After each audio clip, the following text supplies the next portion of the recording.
Hello, Think Kingdom family. This is Latricia Peak, aka Sweet, and I wanted to invite you guys to a new segment called Prayer Matters, because prayer matters and prayer matters.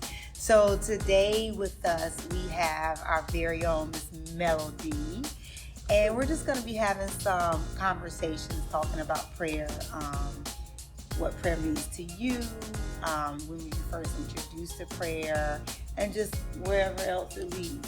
And so stay tuned, because maybe very soon, coming to a couch or a chair near you, you will be sitting here as well having conversations about prayer matters. So Melody, I just wanted to ask you, what is prayer to you? Prayer to me is really just a conversation with God. And it's really funny because sometimes I have those structured moments, when I go into my prayer closet and I truly have my moments of prayer. But then other times it's seriously, and I was telling Marcus this, I look up like, dude, what are we doing today? What's going on? And I talk to him like he's just sitting there with me. So it really is just a conversation with God. So it's starting off with, for me, like when I do my structured prayer, it's more prayer and meditation. So I start off by, I have my structure, I have my prayer list of what I need to pray for, who I need to pray for.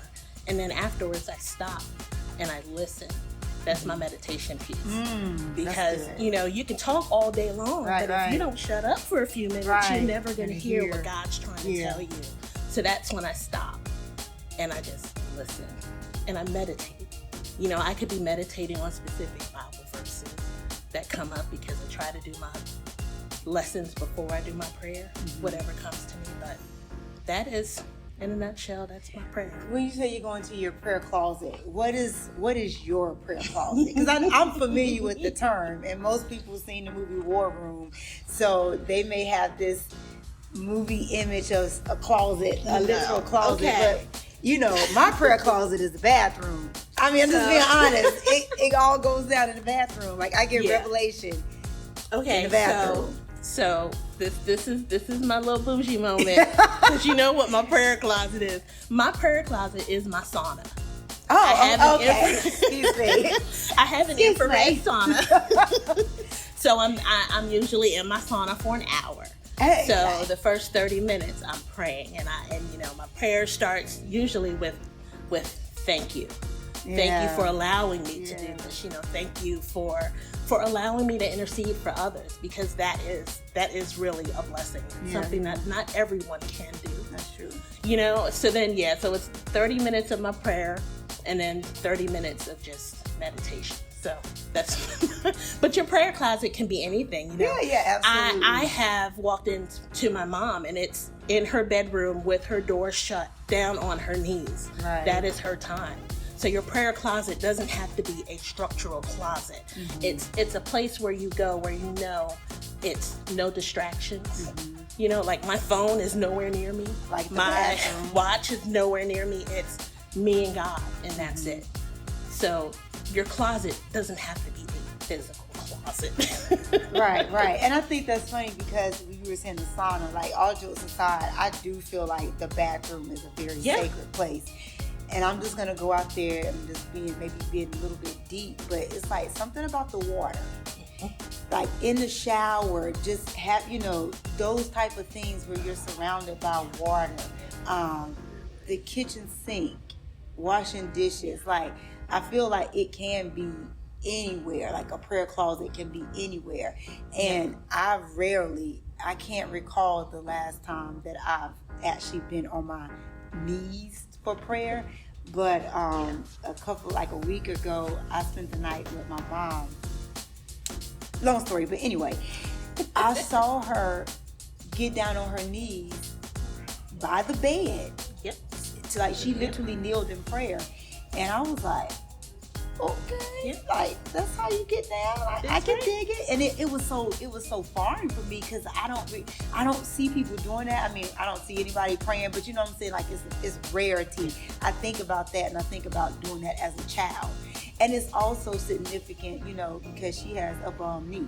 So I'm like, oh, this is a sacrifice of prayer. That's right. That you're submitting by getting down. Then she judged me and was like, I don't see you praying. How you didn't know I I was already laying here, I could be praying in my car while I'm sitting in traffic. Come on. Right. But so I think that's interesting. You know what's funny is you just made me think of this really funny story about my husband. He started waking up like 30 minutes earlier than usual. That's 3:30 in the morning for him because he had to leave the house by 5 o'clock to go to work. And I couldn't understand why he was getting up early every morning. But then by the time I woke up, I go into the living room and it's like the cushions of the couch was like all messed up. And I'm like, is he getting out of my bed just to go lay down on the couch to take a nap before he go to work? I'm like, what is he doing? So one morning, I actually decided to creep up in there to see what he was doing. So I waited until like all the noise died down in the house. I'm like, let me go in and see what he's doing every morning. So when I walked into the living room, he was on his knees and he was praying. That was his prayer time. And he would have cushions under his knees because he had like issues with his knees, and cushions under his elbows because he was really tall. And the reason why they were always disheveled is because he would lose track of time. And he would just have to throw everything out and leave. And I'm like, that was so humbling. But then I'm like, I'm so bad. The first thing I think of is he's doing so I'm like, y'all pray for Melody. Right? Man, that humbled me because I'm like, man, he's getting up at 3:30 in the morning just to make sure he had time to pray before he left, after taking care of all the dogs and everything. And I'm like, man, that's crazy. Okay. Melody, do you remember like your first quote unquote recollection of like when you were introduced to prayer? I was raised Catholic, and I was in a Catholic school from kindergarten through 8th grade. Oh, wow. And it was always prayer. But the difference was it was a structured, memorized, this is the everyday, the Our Father, the Hail Mary. There were specific prayers that were prayed. And we were never really taught to pray for ourselves, to pray specifically. That was something that I learned as I got older, and it was really interesting because as I got older and I really started reading my Bible, that's when I would look around my church like, this isn't right. Something didn't sit well with me, and that's when I started visiting Baptist churches. Oh, wow. And that's when things started changing. I was reading the Bible for myself, and I was actually praying from my heart and not necessarily the written down prayers that we all learned. Thank you for watching. I'm Latricia Peak, and this has been Prayer Matters.